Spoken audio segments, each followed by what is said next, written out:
Stop spending billions on miracle textiles. Under a bird's wing is a technology older than dinosaurs that still beats our most advanced synthetics in loft, in weight, and in sheer thermodynamic efficiency. We call it down. But it's really a microscopic engineering triumph that makes jackets look like toys.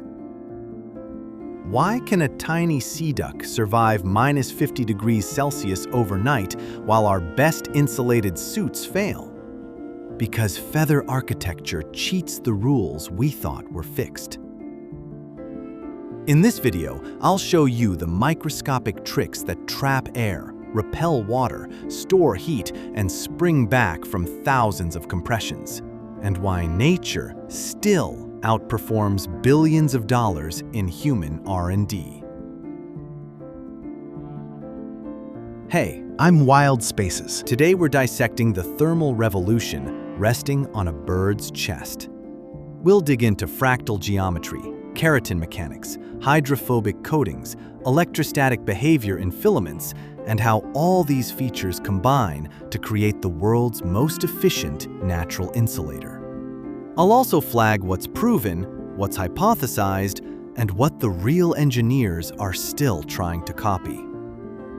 Insulation is simple in principle if you want trapped, still air, because still air doesn't conduct heat well. The better you trap microscopic pockets of air, the higher the thermal resistance. But the challenge is to trap lots of air while staying light, compressible, and durable. That's where Down's microarchitecture shines. It packs high porosity and elastic recovery. Down is not one fiber. It's a fractal-like cloud of branching barbs and barbules. Each filament branches repeatedly, multiplying surfaces and creating nested air chambers ranging from submicron to millimeter scale. This fractal geometry maximizes volume to mass ratio, enormous air-holding volume for minimal material. That's why Down achieves a very high loft with tiny mass, and why thermal conductivity is low even when compressed partially. Nested hierarchies of filaments beat monolithic fibers. That's why some high-end synthetics try to mimic branching, but replicating the fractal branching at every scale remains a manufacturing challenge. Feathers are made of beta-keratin, a protein matrix that's both flexible and tough at very low temperatures. Unlike many polymers that embrittle in the cold, keratin retains resilience. At the microscopic level, keratin's hierarchical fibril arrangement gives feathers crack resistance and energy dissipation during compression. That's why Down springs back after being squashed in a backpack or a stuff sack thousands of times. Material science needs protein-level toughness combined with synthetic durability. Not easy, but instructive. Birds don't just trap air, they stay dry. Feathers have micro and nanoscale surface chemistry that repels water and channels moisture away from down loft. Marine birds add oiling and microstructures to keep down dry in wet storms. In technical terms, the surface roughness plus hydrophobic coatings produce high contact angles and rapid shedding. Synthetic fill struggles because once wet, many fibers clump and lose loft. But many birds keep core down insulated under a waterproofing layer of contour feathers and oils. Integrate hierarchical structure with purposeful surface chemistry, not just one or the other. Feathers can acquire surface charges that influence how filaments align and repel or attract each other. Electrostatic effects help maintain even distribution in clusters and reduce thermal cold spots. In man-made fills, static can either help or hurt, causing clumping in some synthetics or helping separation in others. The bird's solution is subtle, a balanced electrostatic environment created by microstructure and surface proteins. Again, with multiple interacting physics, mechanical, chemical, and electrical. They all work together.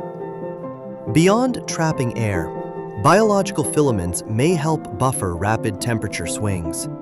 Feathers and skin change the microclimate around the bird, and some fibers can store slight amounts of heat or slow heat flux during dynamic events like sudden wind gusts or flight. While birds don't use phase change materials like engineered PCMs, the composite behavior of protein, air, and moisture forms a low-inertia, responsive thermal system, fast to warm and fast to cool when needed. This transient control is an underappreciated aspect engineers are trying to replicate. Down can survive thousands of compression cycles with surprisingly little permanent loss in loft. That's because of the elastic recovery of both the barbs and the micro-hook interactions between barbules. Synthetics often show permanent set or fiber breakage over time.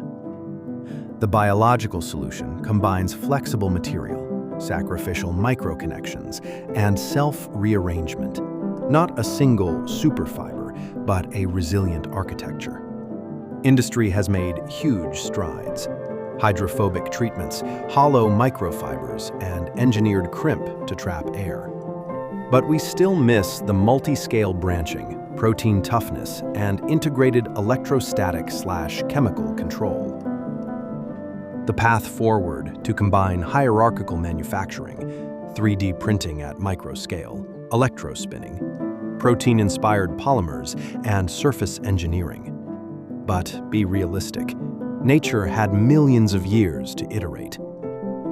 Bottom line, down isn't just soft fluff. It's a thermodynamic machine. Fractal branches trap air. Keratin keeps it springy in extreme cold. Hydrophobic chemistry keeps it dry. And electrostatics and microstructure prevent cold spots. That's a system-level solution we're still learning to reverse engineer. If you enjoyed this deep dive, like the video, subscribe for more Engineering by Nature breakdowns, and hit the bell so you don't miss the follow-up where I interview a materials scientist trying to copy feather architecture. Right below, which natural engineering do you want us to reverse engineer next? And don't forget to share. This is the thermal revolution most companies ignored.